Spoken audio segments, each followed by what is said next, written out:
নমস্কার দর্শক বন্ধুরা, রেস স্পোর্টসের পর্দায় আপনাদেরকে সকলকে স্বাগত জানাচ্ছি। এই মুহূর্তে আমরা দাঁড়িয়ে রয়েছি যুবভারতী ক্রীড়াঙ্গনে এবং কিছুক্ষণ আগেই কিন্তু ইস্টবেঙ্গলের AFC challenge league quarter final first লেগের প্রতিপক্ষ আরকাদাগ এফসি তারাও কিন্তু আজকে এই যুবভারতীর মেন পিচেই কিন্তু অনুশীলন সারছিল এবং কিছুক্ষণ আগেই তাদের অনুশীলন শেষ হলো।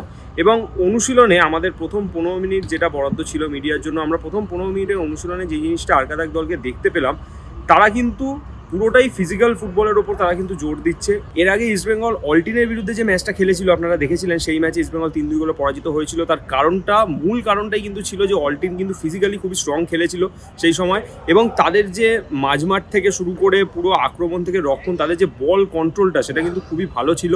এবং এই আরকাদাগ টিমটাও কিন্তু কোথাও গিয়ে অনেকটা সেই ক্যাটাগরির ফুটবলটা কিন্তু তারাও খেলে, যতটা তাদের অনুশীলন দেখে আজকে আমরা বুঝতে পারলাম। এবং আজকের অনুশীলনে যে জিনিসটা দেখা গেল যে তারা মাঝমাঠে কিছুটা পাস খেলছে, পাসের পর তারা কখনো সাইড ব্যাকের ফুটবলারদেরকে বল বাড়িয়ে দিচ্ছে, সেখান থেকে বল কিন্তু চলে যাচ্ছে উইংয়ের দিকে, এবং সেই লং বলগুলো যখন যাচ্ছে উইংয়ের দিকে, উইঙ্গাররা কিন্তু খুব দ্রুত সেই বলগুলোকে রিসিভ করছেন, করে কিন্তু তারা গোলমুখে আক্রমণ করছেন। এবং আমরা যেটা গতকালকে অনুশীলনে দেখতে পেয়েছিলাম যে এই দলটা কিন্তু পুরোপুরি তাদের উইং প্লের ওপর কিন্তু নির্ভর। কালকেও আমরা বেশ খানিক্ষণ দেখেছিলাম যে সিচুয়েশন প্র্যাকটিসের পর কিন্তু এই টিম মূলত উইং থেকে ক্রস এবং আক্রমণ ভাগে ফুটবলারদেরকে দিয়ে গোল করানো মহড়া সারছিলেন, এবং সেটাও কিন্তু আজকেও দেখা গেল যে আজকে অনুশীলনে ফুটবলাররা সেই অনুশীলনই করলেন।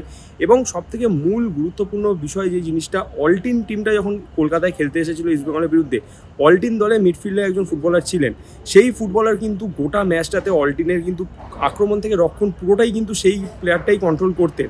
এবং এখন সেই অল্টিনের ফুটবলারটা কিন্তু এইবারে আরকাদাগের টিমে খেলছে, এবং আরকাদাগের টিমের হয়ে তিনি যখন খেলছেন, আবারও তার প্রতিপক্ষ কিন্তু সেই ইস্টবেঙ্গলই, এবং সেই ইস্টবেঙ্গলকে কিন্তু তিনি বলতে গেলে পুরোপুরি ডমিনেট করে ফুটবলটা খেলেছিল, এবং সেই আরকাদাগ টিমে আবার তিনি খেলবেন এবারে ইস্টবেঙ্গলের প্রতিপক্ষ হিসেবে। ফলে ইস্টবেঙ্গলের কাছে কিন্তু চ্যালেঞ্জটা খুবই কঠিন এই আরকাদাগকে এখানে রোখার। যদিও আরকাদাগ অ্যাওয়ে ম্যাচ খেলতে এসেছে, তাদের কিন্তু ঘরের মাঠে আরেকটু একটা ম্যাচ বাকি রয়েছে, কিন্তু আরকাদাগ কিন্তু চাইবে এইখান থেকেও ম্যাচটাকে জিতে তাদের হোম গ্রাউন্ডেও কিন্তু ম্যাচটাকে জেতার এবং পরবর্তী রাউন্ডে কোয়ালিফাই করার। সেই মতো কিন্তু তারা আজকে অনুশীলনও করলেন। চলুন দেখে নেওয়া যাক প্রথম 15 মিনিটের অনুশীলনে আরকাদাগ ফুটবল টিমের কিছু মুহূর্ত।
যুবভারতী ক্রীড়াঙ্গন থেকে ক্যামেরায় শুভম মণ্ডলের সঙ্গে সায়ন দে, রেস স্পোর্টস।